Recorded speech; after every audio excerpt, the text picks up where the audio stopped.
Hello, hello.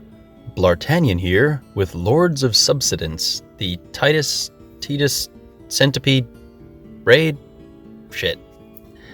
Anyway, we're fighting these stupid-ass centipedes, and I hate them. Before we get into how we're going to ruin their lives, be sure to hit that like button, hit the subscribe button if you haven't already. It really does help me out quite a bit. It helps support the channel, helps me grow, boost my self-confidence. It's a great time all around. Just hit that like button. I'm bringing a team here, a non-synergy team, of Ultimecia, Strago, and Queen.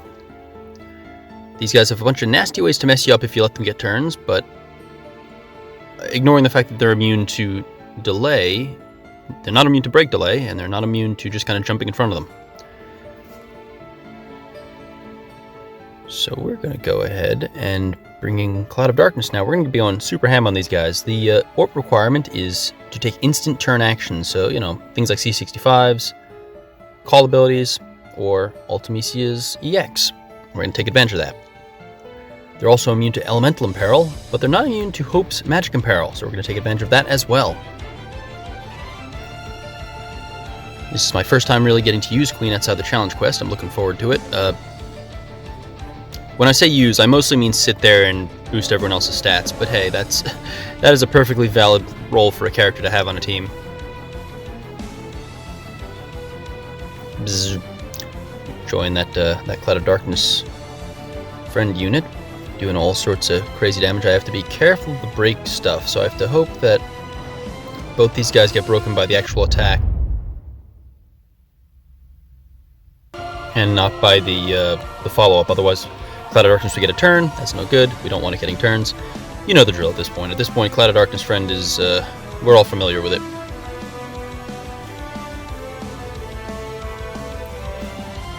But yeah, I'd heard this fight was pretty darn toxic, and I was a little nervous going into it because Ultimecia is not the newest character. She got her LD boards when she got her burst weapon, but aside from that, you know, her kit's still as old as it was, which, I mean, it's not like Cosmos era or anything, just, you know, in terms of being a modern damage dealer. And this is a type fight with a very tight turn count, only 60, I believe, trying to sell that Titus free turn shenanigans. But luckily, you're going to see that she does just fine, well, when supported by a Cloud of Darkness friend, of course. Can't overstate how powerful that is. Because I'm a coward, I'm spamming Protean Swords instead of spamming Hell's Judgments, so there it is. Checking on that buff time.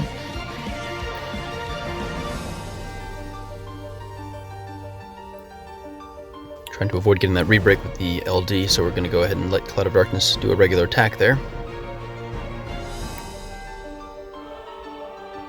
And, yeah. Queen actually getting a regular turn. You hate to see it.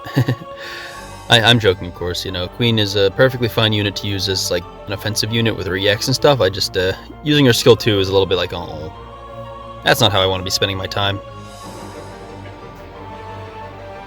Still chucking those swords because once again I am a coward and don't know how to expend skills when I'm trying to burn things down. I almost forgot. These guys have very high defense, and so the calls I'm bringing are Hope for the Imperil and the Brave damage up, Jack for the same reason, well, not Imperil, but you know Jack call, and I'm actually bringing Eldnarsh. Reason being that I guess I could have brought Farrah's call. I just wanted to try something a little bit different. Figured it would. By this point, we're still hitting for cap. Honestly, it's probably overkill, but didn't really want to clutter up things with Varus and figure, I didn't want to like accidentally apply it before applying Jack call or something. I have to restart the run or dumb things like that. And every so often, it's nice to think like, what calls exist beyond like the Holy Trinity kind of stuff. Now, quickly boost the orb and get that. Make sure we get that unbreak. Making sure that this is a group attack, and it is.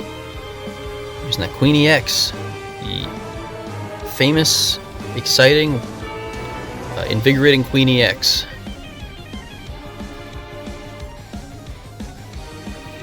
Given given the name of that move, maybe I shouldn't have been talking about it in that way. That's also pretty dirty. But as luck would have it, Queen gets free turns off that EX, and she's going to be able to take advantage of Cloud of Darkness even more before it leaves the field. Got to keep it here most of the fight, which is, you know, you enjoy seeing stuff like that.